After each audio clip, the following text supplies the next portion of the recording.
오늘의 본문 말씀은 출애굽기 15장 22절에서 27절까지 말씀입니다.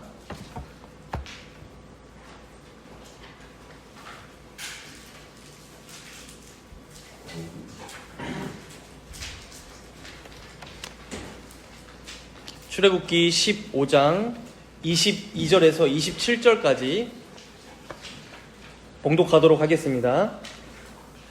모세가 홍해에서 이스라엘을 인도하매 그들이 나와서 수르 광야로 들어가서 거기서 사흘 길을 걸었으나 물을 얻지 못하고 마라에 이르렀더니 그곳 물이 써서 마시지 못하겠으므로 그 이름을 마라라 하였더라.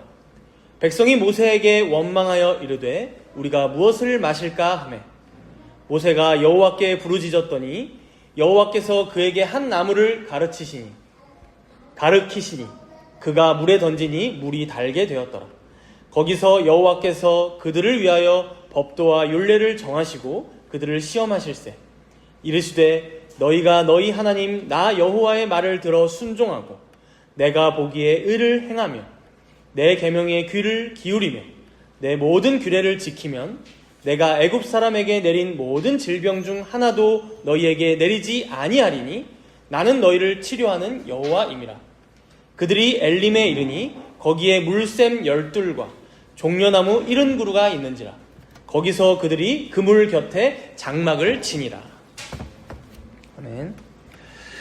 오늘은 마라의 시험이라는 제목으로 함께 말씀을 나누고자 합니다. 우리가 지난주까지 봤지만 이스라엘 백성들은 이제 홍해 바다를 건너왔습니다.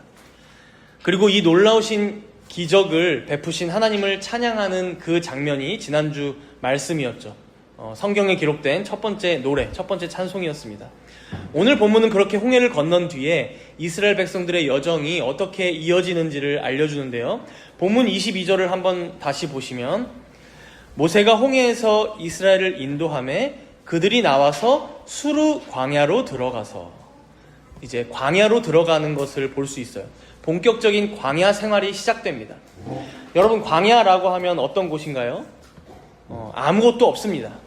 타는 듯한 태양열이 비 오듯 땀을 쏟게 만들고 조금만 바람이 분다치면 모래먼지가 날리는 곳이죠. 과연 이런 광야에서 살아갈 수 있을까 싶은 생각이 듭니다. 지금까지야 애국 군대가 쫓아왔고 앞에 홍해를 건너고 이러느라 정신 없었을 수 있는데 이제는 어때요? 앞에 마치 무한히 펼쳐져 있는 이 광야를 보면서 여길 어떻게 가지 싶었을 것 같아요. 전통적으로 많은 신학자들은 이런 광야 생활을 신자가 구원받은 이후에 살아가는 성화의 삶으로 비유하며 해석했습니다.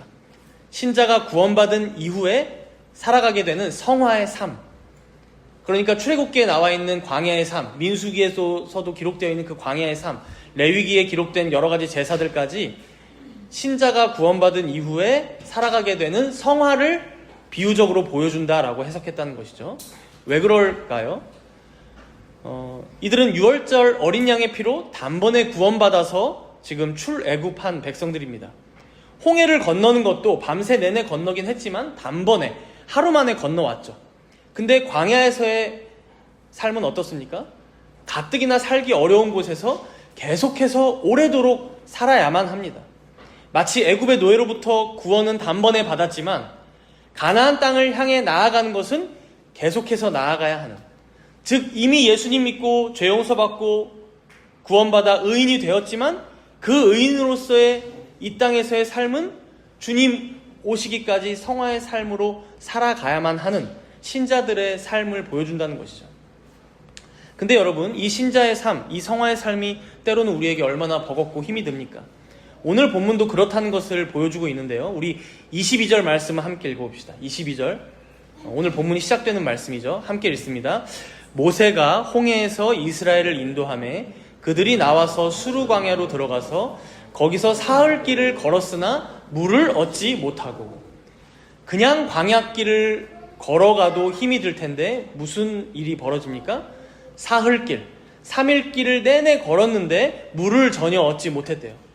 이때 이스라엘 백성들이 어땠을까요? 그야말로 생존의 위협을 받았을 것입니다. 다 건장한 장성들 이어도 힘들 텐데 어린 아이들, 저런 이준이 같은 아이들도 있고 나이든 노인분들도 꽤 있었을 텐데 물까지 나오지 않아 얼마나 힘들었을까요?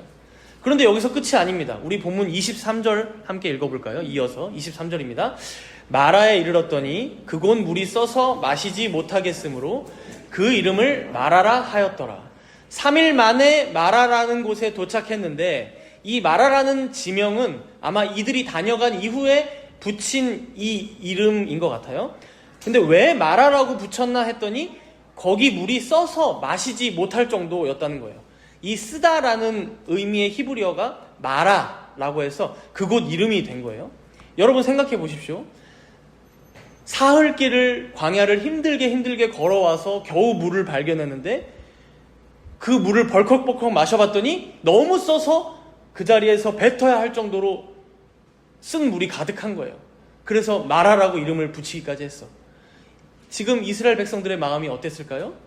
완전히 무너졌겠죠. 이제 이들이 이 일을 겪은 이후의 반응은 이후에 살펴볼 텐데 여기서 한 가지 우리가 짚고 넘어갈 게 있습니다.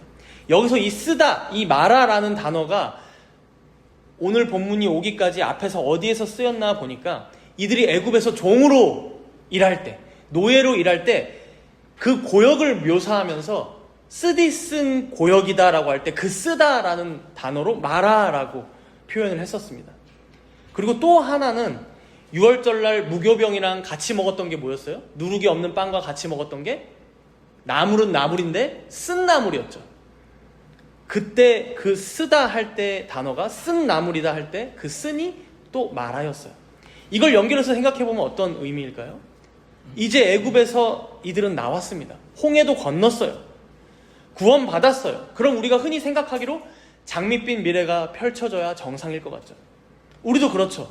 예수님 믿고 구원받은 이후에 이런 죄인을 구원해 주시다니, 내가 천국 간다니 너무 기뻐요. 근데 막상 그 이후에 쭉 살아가다 보니까 이후의 삶이 어때요?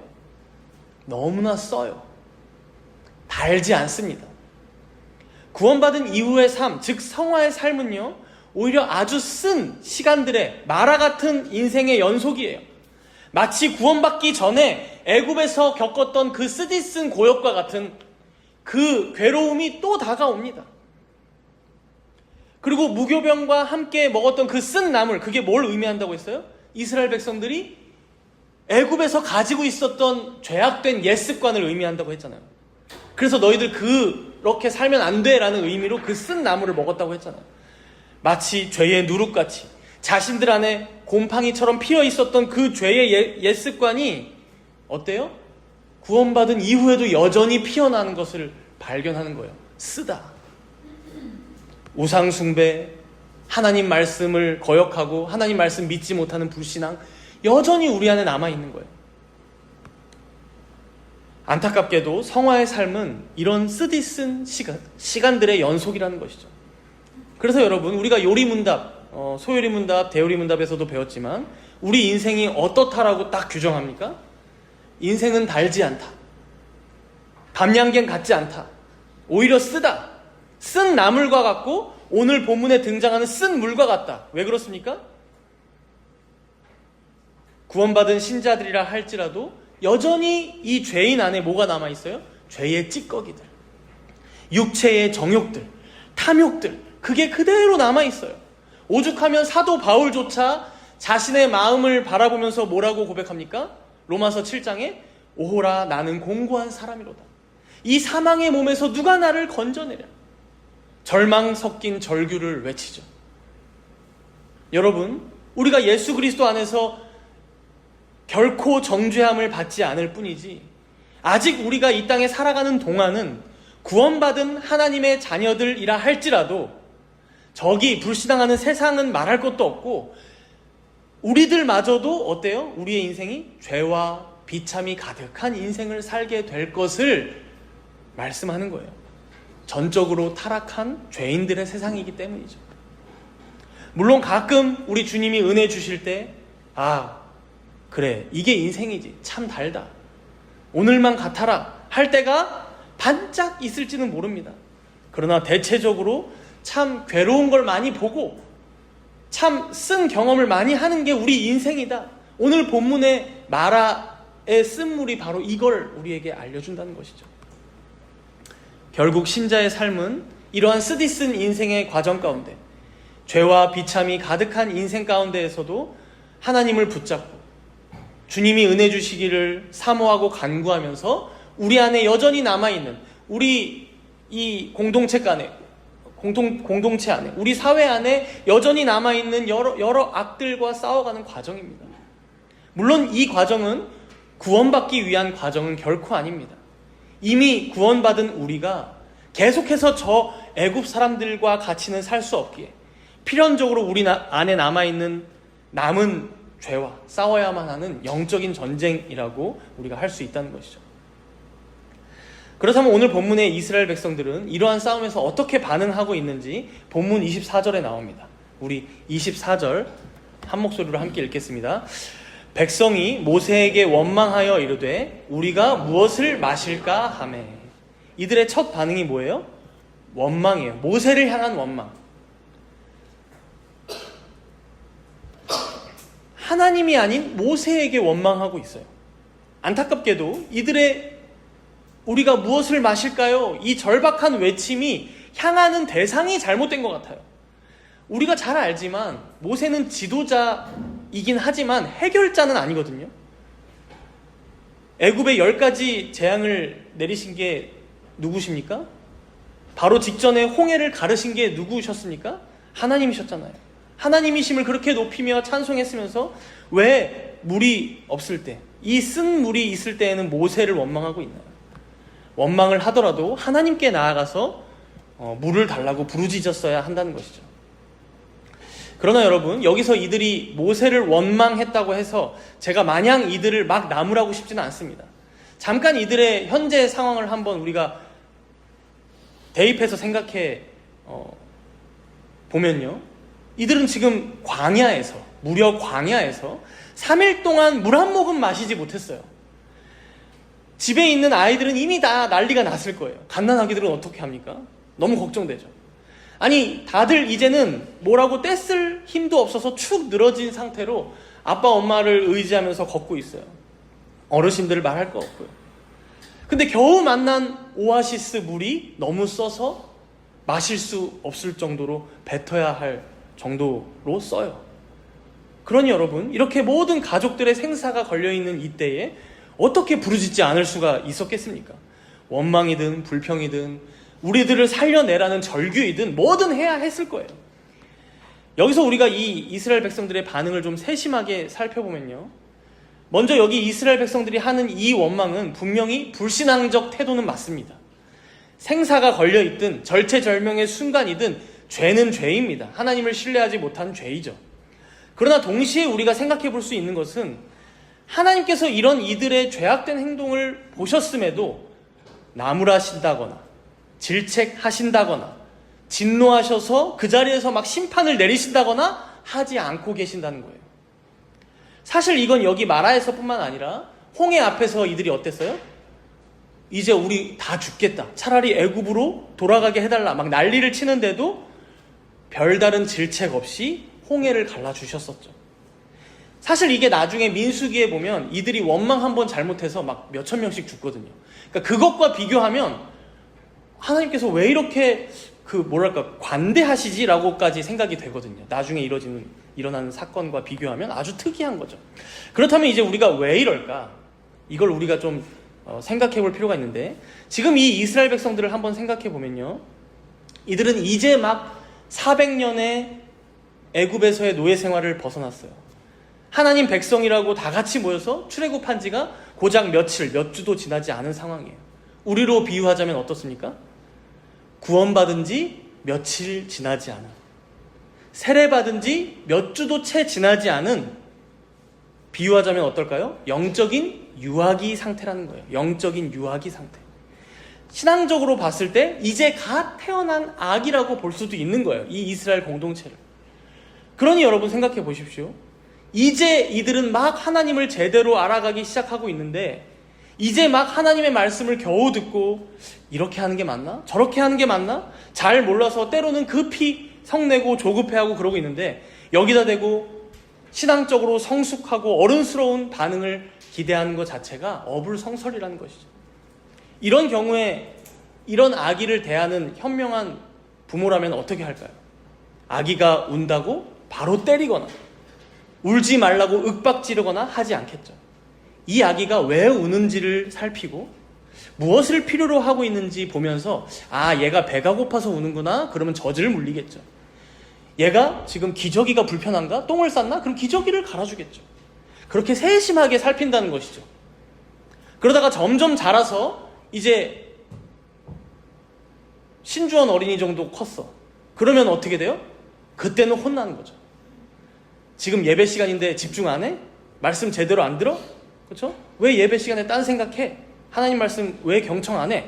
혼낼 수 있죠. 왜? 자기가 어느 정도 컨트롤할 수 있는 나이니까.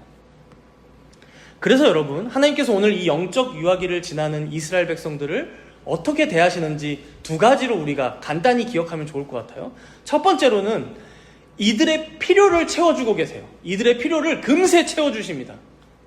물론 3일 동안 고생은 했지만 이들의 불평을 바로 꾸짖기보다 먼저는 이 쓴 물을 단물로 바꿔서 생존의 위협으로부터 벗어나게 하고 계세요. 우리 본문 25절 잠깐 보세요. 25절 제가 읽을게요. 모세가 여호와께 부르짖었더니, 그러니까 이스라엘 백성들은 모세에게 잘못 이제 원망했다면 모세는 이제 하나님을 제대로 찾죠.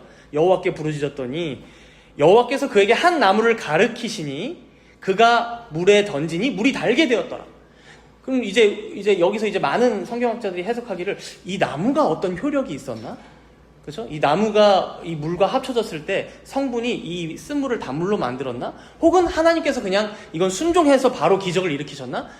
보통은 이거 두 개 다를 이제 인정하는 게 균형 잡힌 해석이라고 보여요. 그 나무에도 어떤 성분이 있었을 수 있고, 그럼에도 이것은 하나님의 기적인 것이죠.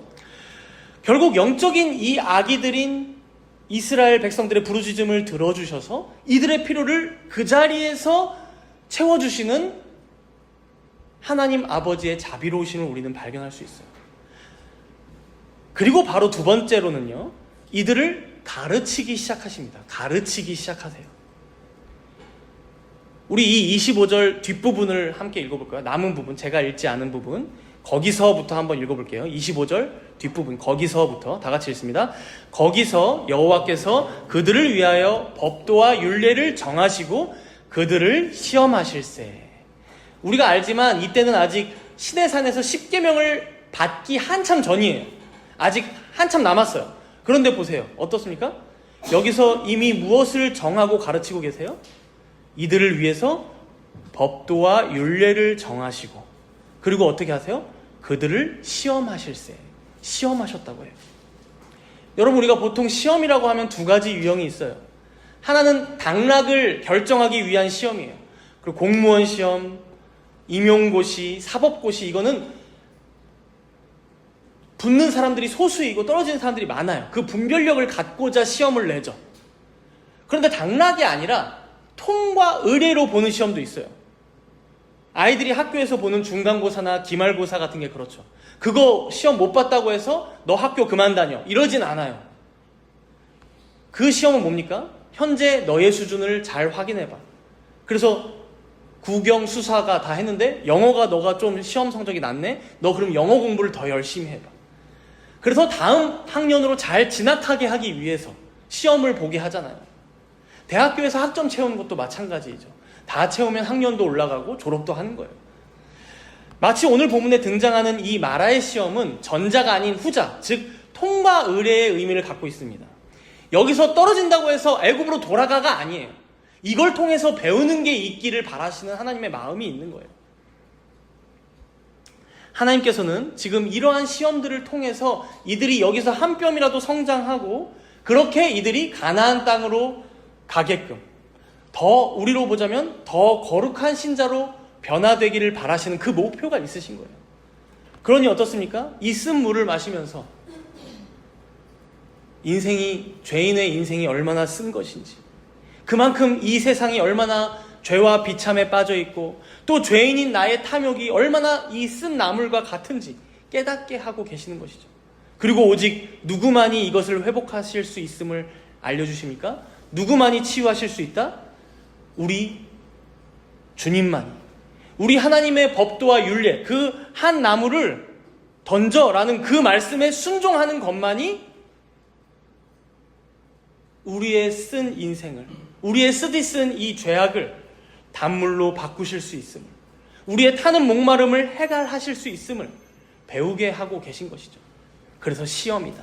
이걸 가르치기 위한 마라의 시험이라는 거예요. 그렇다면 여기서 한 가지 더 질문해 볼 수 있습니다.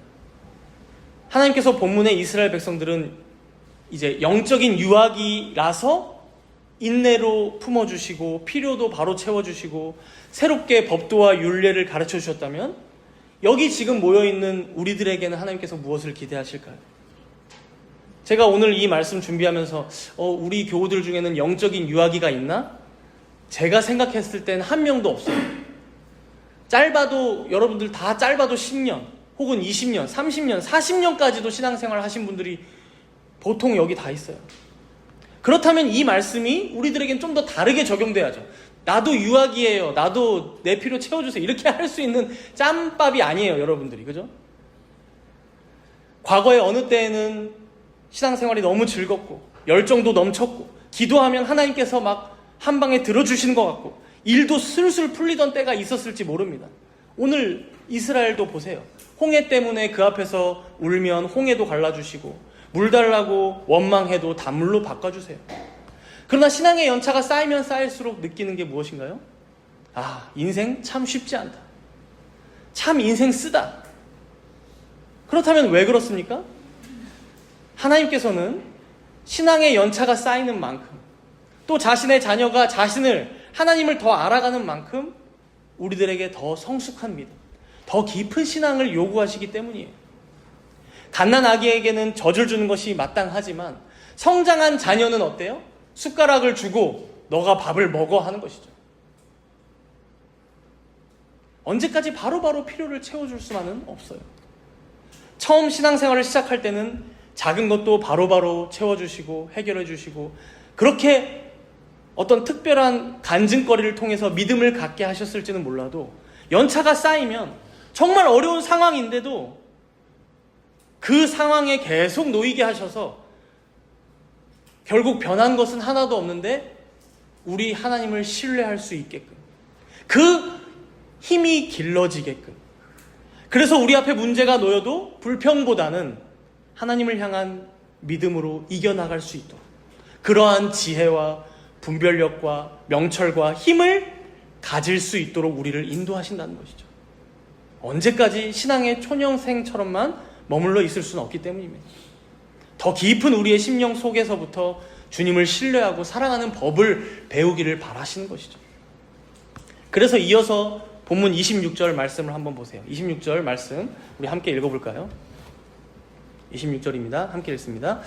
이르시되 너희가 너희 하나님 나 여호와의 말을 들어 순종하고 내가 보기에 의를 행하며 내 계명에 귀를 기울이며 내 모든 규례를 지키면 내가 애굽 사람에게 내린 모든 질병 중 하나도 너희에게 내리지 아니하리니 나는 너희를 치료하는 여호와임이라. 여러분 이 26절의 말씀이 마라 시험의 채점 기준표예요. 하나님께서는 이스라엘 백성들에게 너희가 지금은 신앙의 초년생이라 잘 모를 수 있어도 결국 너희들에게 바라는 건 이 26절의 말씀이야. 이 기준까지 너희들을 내가 이끌어 갈 거야 라고 지금 우리에게 말씀하시는 거예요. 나 여호와의 말을 들어야 한다. 내 말씀에 순종해야 한다. 의를 행하라. 내 계명에 귀를 기울여라. 내 모든 규례를 지켜라. 그러한 나의 백성으로 너희들을 만들어 갈 거야. 너희들 지금 쓰지? 그러나 내 말씀에 순종할 때 달아지지? 이걸 보면서 배워라.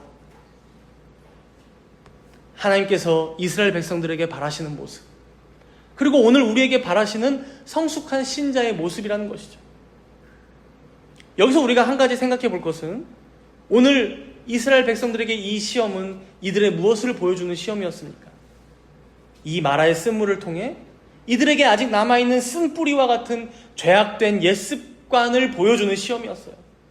이들은 예전 애굽에서도 어땠습니까? 조금만 자신들이 원하는 대로 일이 안 풀리면 곧바로 모세와 아론을 공격하고 당신들이 없었던 때가 더 좋았겠습니다라고 원망했던 이들이었어요. 그러한 습성이 여전히 이들에게 남아있음을, 이들의 약점을 드러내는 것이 바로 이 마라의 시험이었다는 것이죠. 마찬가지입니다. 하나님께서는 언제고 우리들에게도 이 마라의 시험과 같은 어려움들을 허락하세요. 쓰디쓴 이 인생의 경험들, 때로는 질병의 문제, 때로는 경제적인 어려움, 때로는 직장에서의 어떤 문제, 인간관계나 가족 간의 문제, 꼭 내가 가장 취약한 그것을 통해서 내 안에 가장 깊이 자리 잡고 있는 그 죄악된 쓴뿌리를 하나님 앞에, 그리고 우리 자신 앞에 드러내신다는 거예요. 여러분, 시험이라는 게 사실 본래 그렇습니다. 내 약점이 가장 잘 드러나는 거거든요. 내가 약했던 문제가 이거였지, 내가 못 푸는 문제가 이거였지, 오답 노트를 만들게 하잖아요, 시험이라는 게. 이처럼 하나님께서는 우리 인생의 여러 가지 쓰디쓴 시험들을 통해서 내 안에 자리 잡고 있었던 가장 취약한 약점을 수시로 드러내십니다. 돈을 의지했더니 주식이 뚝 떨어져. 사람을 너무 의지했더니 그 사람이 나를 배신해요. 나 자신을 너무 믿었더니 나에게 질병의 문제든 여러 어려움들이 막 찾아와. 여러분, 요즘 여러분의 쓴 뿌리, 이 죄악된 옛습관을 드러내는 마라의 시험은 무엇입니까? 하나님께서는 우리 인생의 쓰디쓴 시험들을 통해 우리 안에 가장 취약한 점들을 드러내십니다. 그리고 이제 그 약점을 극복하고 주님의 은혜를 구하며 이겨내고 하나님을 신뢰함으로, 믿음으로 승리하기를 원해 하십니다. 그렇다면 우리가 이제는 이러한 하나님의 인도하심에 순종으로 응답하면서 주님의 계명을 따라 삶으로 이 시험들을 이겨내야 한다는 것이죠. 여기서 우리가 마지막으로 꼭 기억해야 할 것은 하나님께서 단순히 우리의 약점만 드러내시고 내시지 않는다는 거예요. 혼자 열심히 노력해서 극복해라 라고 하지 않으신다는 거예요. 본문 26절 끝에는 뭐라고 말씀하세요?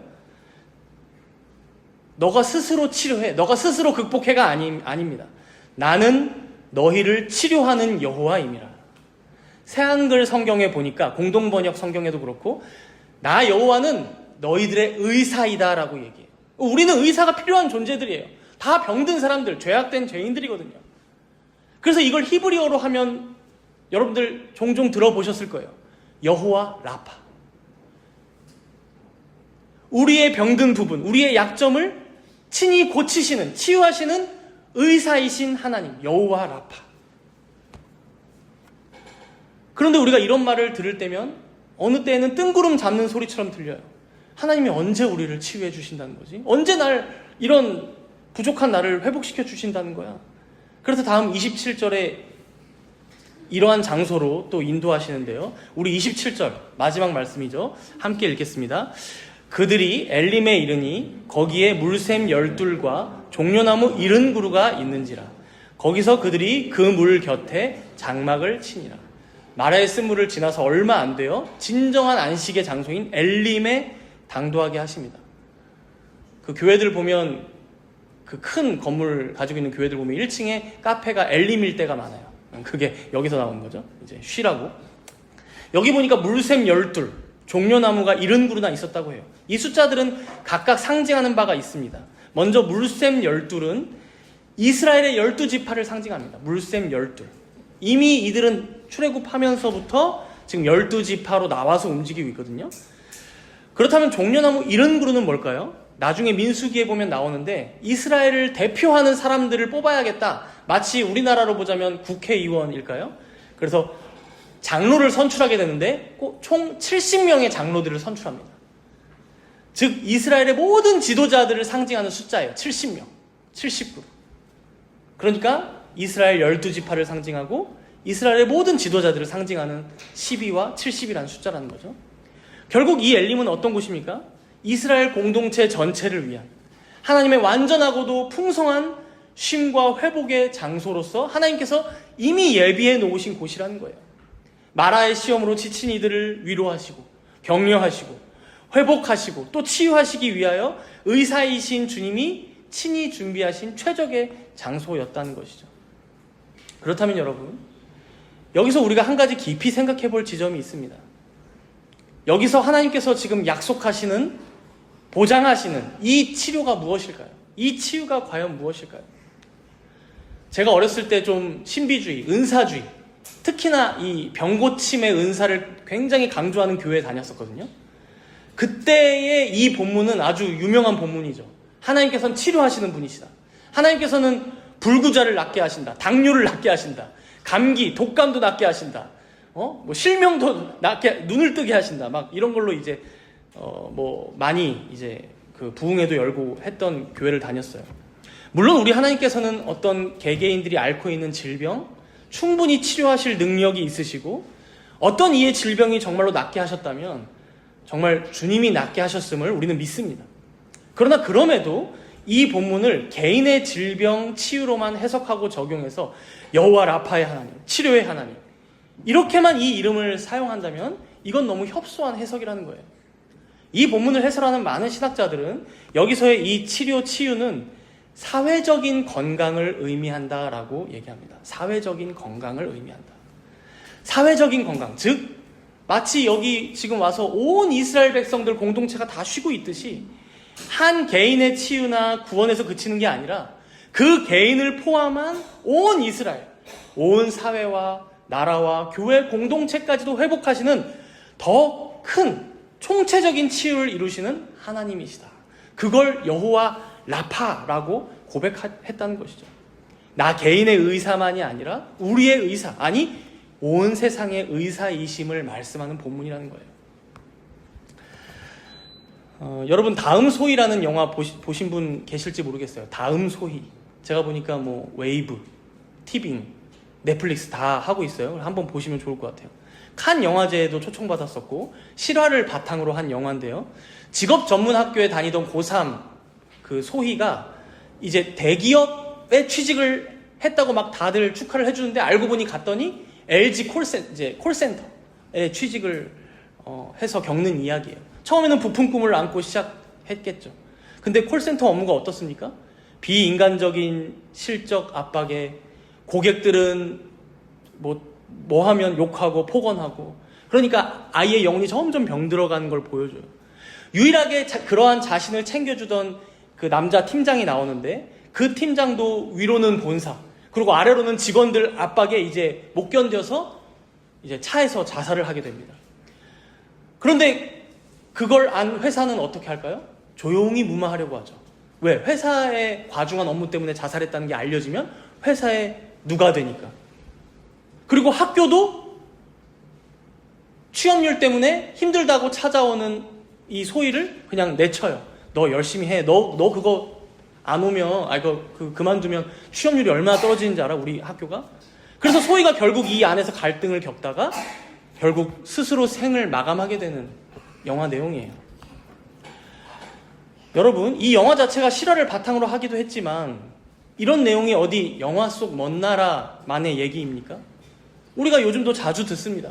산업 현장에서 얼마나 수많은 생명들이 사그러져 갑니까? 돈 많이 든다고 안전수칙 같은 거 안 지킨 지 너무 오래되었어요.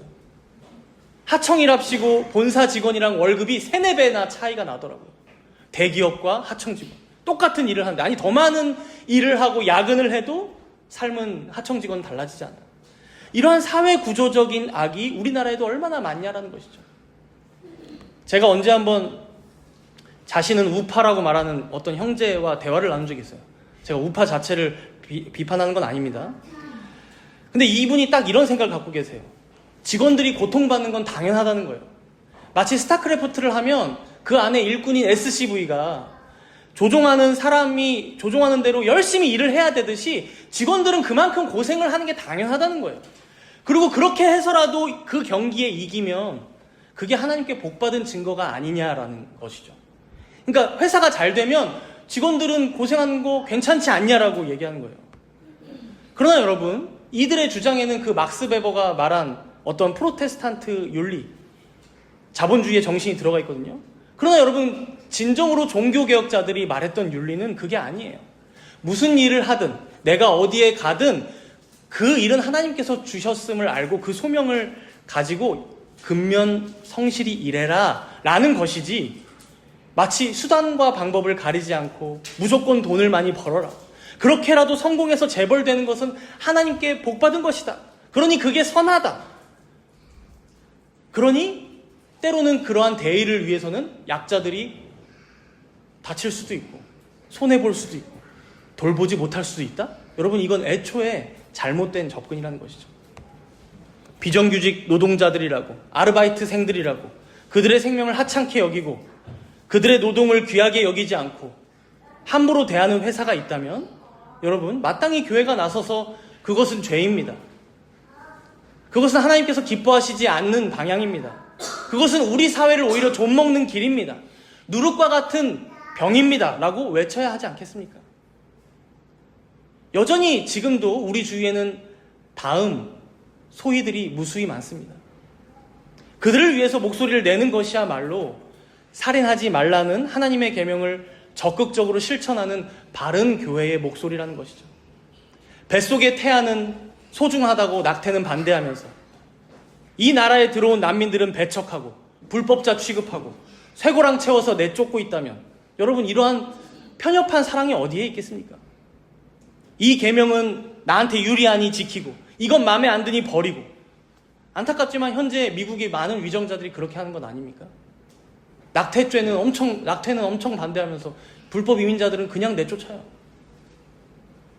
한국의 많은 보수 기독교라고 불리우는 이들이 주장하는 내용이에요. 만약 이게 진짜 보수의 내용이라고 한다면 우리는 보수 안 해야죠. 그죠? 물론 보수고 진보를 떠나서 하나님의 말씀을 따르고 그의 계명을 지키는 게 무엇인지 우리가 깊이 고심해야만 합니다. 여러분들은 어떠한 하나님의 말씀을 따르며 살아가십니까? 오늘 오후에도 우리가 교리 공부 때 배우겠지만 하나님의 말씀, 십계명에 순종하고 그것을 따르는 것이 진정 우리 개인의 삶을 풍요롭게 할 뿐만 아니라 우리 사회 전체를 바꾸시고 치유하시는 하나님의 거룩하신 뜻임을 우리는 믿어야 한다는 것이죠. 500년 전 종교개혁자들은 이 믿음이 있었어요. 그래서 결국 중세 로마 가톨릭으로부터 착취당하고 억압당하던 도시들을 종교개혁자들은 들어가서 어떻게 한 거예요? 바른 교리들을 가르치고 교회의 억압으로부터 벗어나게 하고 그들 가운데 바른 말씀을 가르쳐서 하나님의 계명을 균형 있게 실천하게 하였을 때, 단순히 그게 한 개인만의 삶을 바꾸는 게 아니라 온 마을을 변화시키고 온 도시를 개혁시키고 그 사회 전체를 풍요롭게 하고, 그래서 그 안에 살아가는 수많은 사람들이 진짜 사람다운 대접을 받고 한 명의 영혼이라도 한 명의 생명이라도 귀하게 여김을 받고 그렇게 진짜 사랑이 실천되는 곳들로 바꿔나갔던 거예요.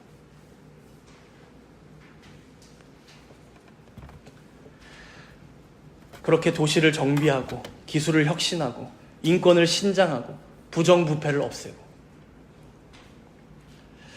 말씀을 맺도록 하겠습니다. 하나님께서 우리를 구원하신 것은 그저 나 하나 잘 먹고 잘 살라고 구원하신 게 아닙니다. 우리 주님을 따른다는 것은 우리의 전인적인 삶과 우리가 속한 공동체 전체가 그로 인해 구원받고 그 안에서 참된 풍요를 누리게 되는 것을 의미합니다. 오늘 엘림에서 이들이 쉬었듯이. 그렇게 우리가 결혼하고 자녀를 낳고 또 일을 열심히 해서 돈을 버는 모든 이유가 무엇입니까? 여러분들 열심히 회사 직장에 출근해서 돈 버는 이유가 뭐예요? 여러분 결혼해서 아이 낳는 이유가 무엇입니까? 보란듯이 남들보다 잘 살기 위해서입니까? 하나님의 말씀을 따라 살아갈 때 하나님께서 우리에게 나타내신 그 뜻, 그 법도와 율례를 따라 살 때만이 비로소 진짜 사람다운 삶이 시작되기 때문입니다. 지금 여러분들 앞에 각자의 마라가 있다면 그 앞에서 불평을 멈추시고 주님께 필요가 있다면 주님께 기도로 부르짖으며 여러분을 통해 세상을 치유하기 원하시는 이 여호와 라파의 거룩한 시험을 성숙한 믿음 가운데 함께 동참하고 또 이기며 승리하는 모든 정담교회 성도님들이 되시기를 축복합니다. 함께 기도하도록 하겠습니다. 오늘 들은 말씀을 우리가 기억하면서 먼저 내 인생의 마라는 무엇인지 되돌아봅시다. 내 안에 쓴 뿌리와 같이 죄악된 옛 습관은 무엇이 남아있는지 성찰하며 회개합시다. 하나님께서 그러한 쓴 뿌리에 매어있는 우리들을 치유하고 회복하시기를 원해 하십니다. 또한 그 치유가 다만 나 개인에서 끝나는 것이 아니라 내 주변, 즉 내 가족을, 내가 일하고 있는 일터를, 또 우리가 이렇게 함께 모인 교회를, 또 더 나아가 이 사회와 나라를 고치시기를 원해 하십니다. 우리가 이러한 여호와 라파의 손에 붙들린 자들로서 하나님의 율례와 법도를 마땅히 따라 살고, 또한 그 하나님의 말씀에 기꺼이 기쁨으로 순종하는 우리들 모두가 되게 해달라고, 그렇게 하나님께서 세상을 회복하시는 데에 쓰임받는 거룩한 통로들이 되게 해달라고 우리 이 시간 간절히 잠시 동안 기도하도록 하겠습니다.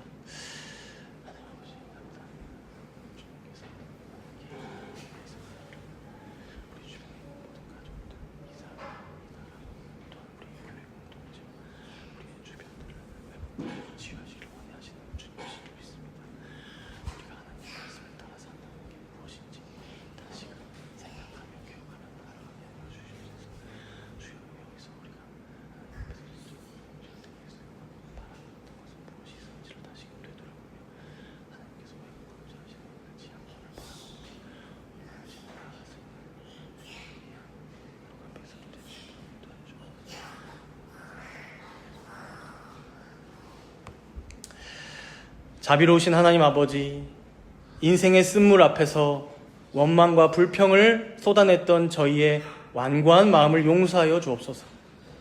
이제 주님의 십자가 보혈로 저희의 모든 죄악을 씻기시고 여호와 라파의 능력으로 저희의 심령과 가정과 또 이 땅을 새롭게 하여 주옵소서. 주님의 손에 들린 한 그루 나무가 되어 우리가 서 있는 모든 자리가 주님의 단물이 흐르는 곳 되게 하시고, 주의 말씀에 순종하는 기쁨으로 세상의 아픔을 싸매어 살아가는 거룩한 백성들 되게 하여 주옵소서. 감사드리며 우리를 구원하시고 치료하시는 예수 그리스도 이름으로 기도합니다. 아멘.